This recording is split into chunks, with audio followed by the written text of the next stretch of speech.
I don't want a baby with an old woman. When I told my husband I was pregnant, he yelled at me and slammed his fist against the table. That's gross. Go and get an abortion. You're making enough money to easily pay for it. His face looked like the devil. My mind went blank, and I barely managed to form words in shock. But you're the one who didn't use birth control even though I told you so. Besides, I thought you'd be happy even though it's an unexpected baby. We are married after all. Are you kidding me? What nonsense are you talking about? I mean, you're over 40. You're crazy to have a baby and try to raise it now. Can't you even think about your own physical strength? Besides, you have the important job of taking care of me, don't you? I feel sick now. I'm going out. He brushed back his long blonde hair and walked out of the room. I knew where he was going. He would probably go and play poker or pool. He would lose big as usual and beg me for more money. I thought about what I was going to do. I couldn't think of not having this baby. I knelt on the spot, hugged my stomach, and cried out loud. My name is Claudia. For over 10 years since I entered the workforce, I have lived almost exclusively for the job. Thanks to that, I have been able to build a good career and earn enough money to live on my own with a little luxury. While I was hoping to get married and have children one day, I passed the socially appropriate age to do either. I half gave up, thinking that I would probably be alone for the rest of my life. The turning point came when I turned 40. I happened to visit the wine bar where Jackson was working part-time. We hit it off over drinks.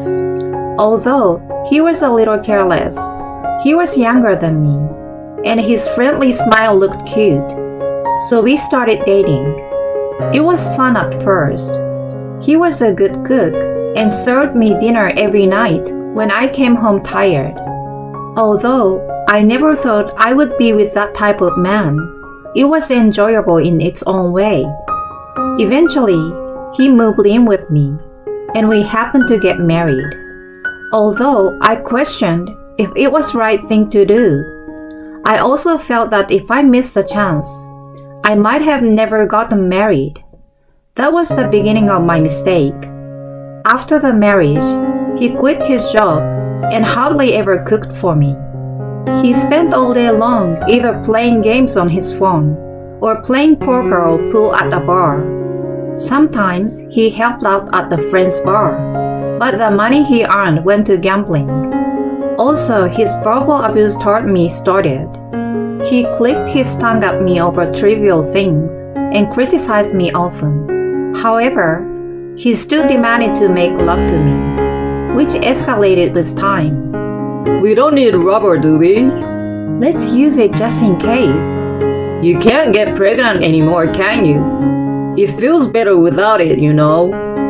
After that day, we started doing it without using contraception. I knew it wasn't right, but I was tied up with the thought that I had finally gotten married and needed to put up with it a little. One day, while leading such a life, I found out I was pregnant. I was surprised that a natural conception was possible at my age, and happiness overwhelmed me.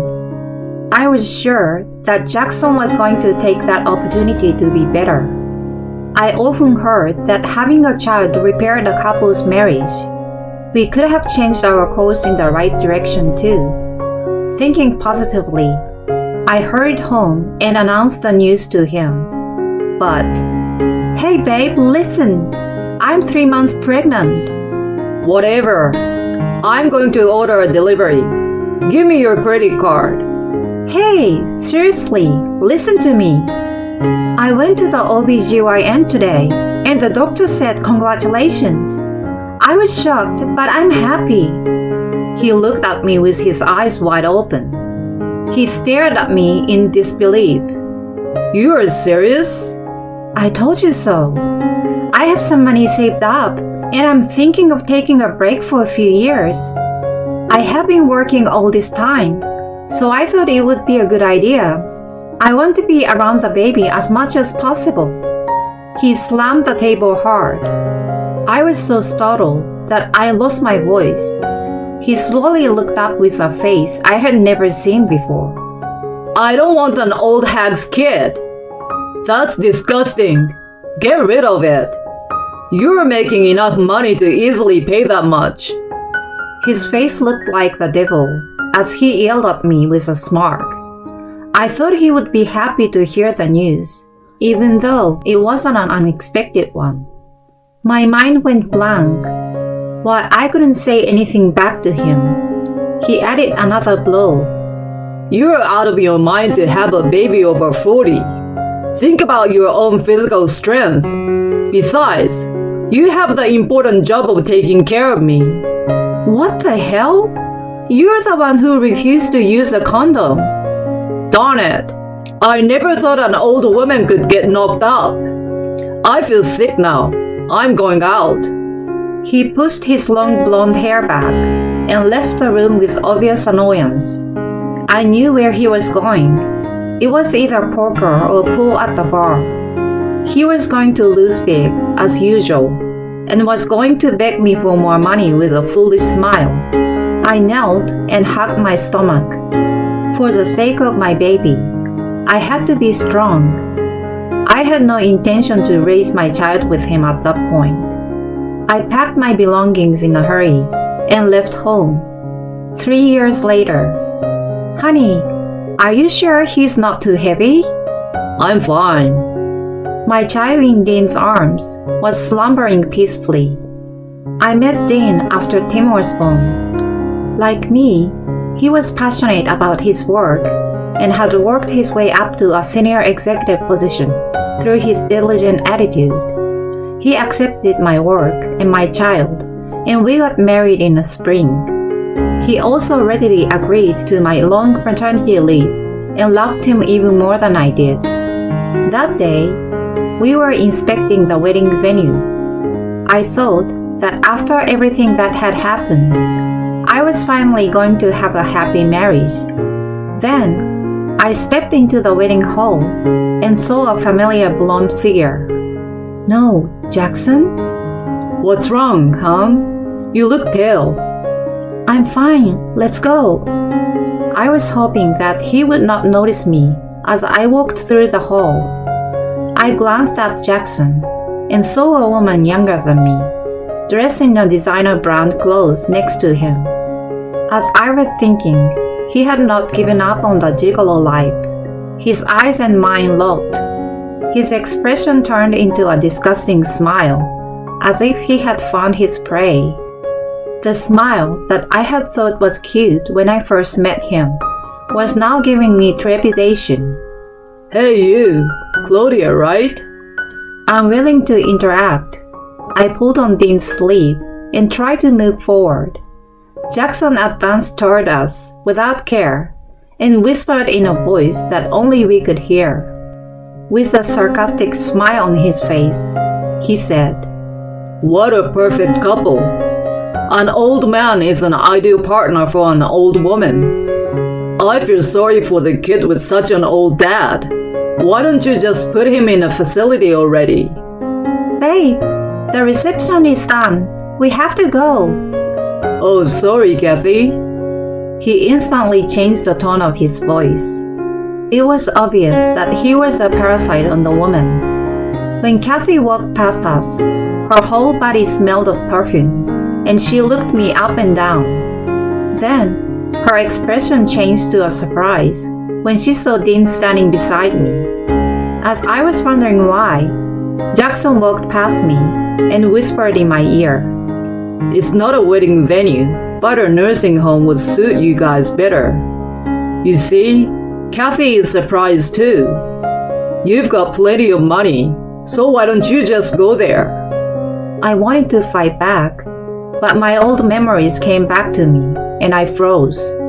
I couldn't understand why I had to be attacked like that by him. He was just a scumbag who couldn't do anything on his own. Dean put his arm around my shoulder to comfort me. His warmth and Tim's sleeping face almost made me cry. I'm sorry for making you feel bad. I told you before, he's Tim's father. Don't say more, and don't worry about it. You didn't do anything wrong. But he somehow had a mischievous smile on his face and confidently said, I have a good idea. Will you leave it to me?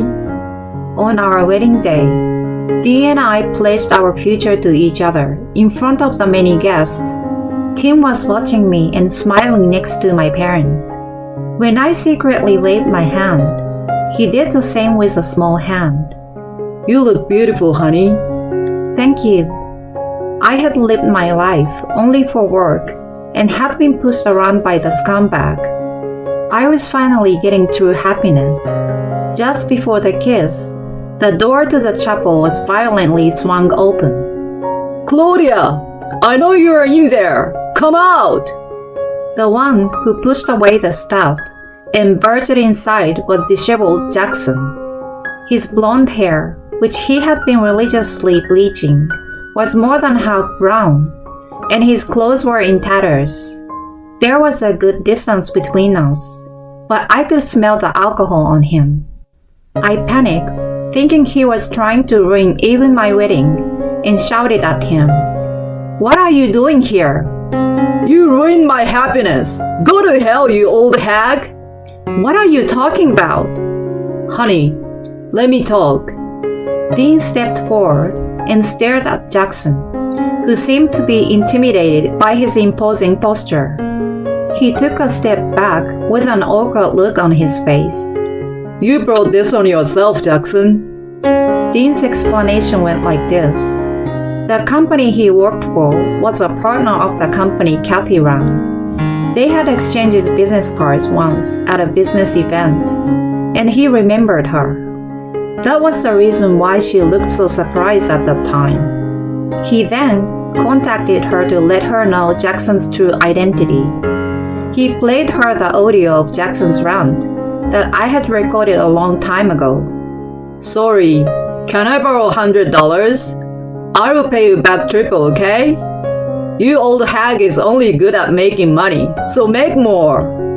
When she heard that, she was furious. She prioritized her business over Gigolo and kicked him out immediately. That's too bad. Hey, you old hag, this is all your fault. You better fix it. At that time, I heard something snap inside me. You are pathetic. Jackson, apparently not expecting me to retort, wobbled backward in surprise. I yanked up the hem of my dress and walked up to him and yelled, I'm going to give you what you have been doing to me all this time. If you think I'm going to be scared of you forever, you are wrong. You should be ashamed of yourself. You call me a hag, but what about yourself? For someone your age, you keep relying on others. Grow up! The place was quiet for a moment, but the guests immediately started applauding. It spread rapidly and became a tremendous sound. While Jackson was recoiling from the scene, the police grabbed him by the arm and took him away. He seemed to have no intention of resisting and was being taken quietly. His filthy back was so small that I felt sorry for him. It was all over then. A weight had finally been lifted from my shoulders. Sometime later, I'm visiting Jackson's parents with Tim. They are not to blame, so I bring him to see his grandparents once a month. Unlike Jackson, they are sweet to us. How could a person like Jackson come out from them? It is a mystery to me. Or is it because they are too sweet to him that he became such a monster? I have no way of knowing now.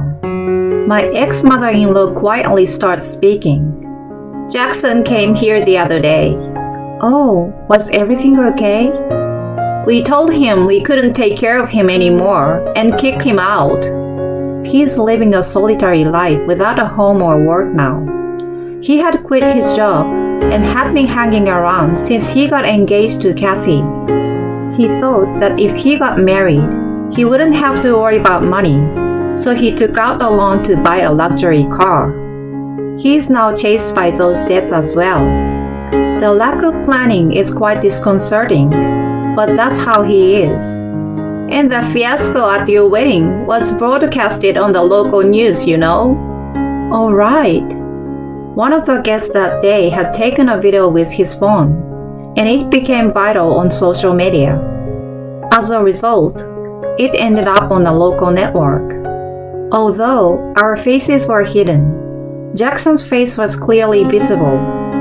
He said that because of this, he's struggling to even find a part-time job. After what happened, I'm really grateful to you for bringing Tim to see us. He loves visiting you guys, and we thank you too. Are you still working? I'm on a break right now. I'm going to take a little longer and prioritize my life with my boy. My current husband adores him, and we are very happy. Right, Tim? I smiled at him, and his eyes twinkle in return. His happy face blows away all the bad memories of my past.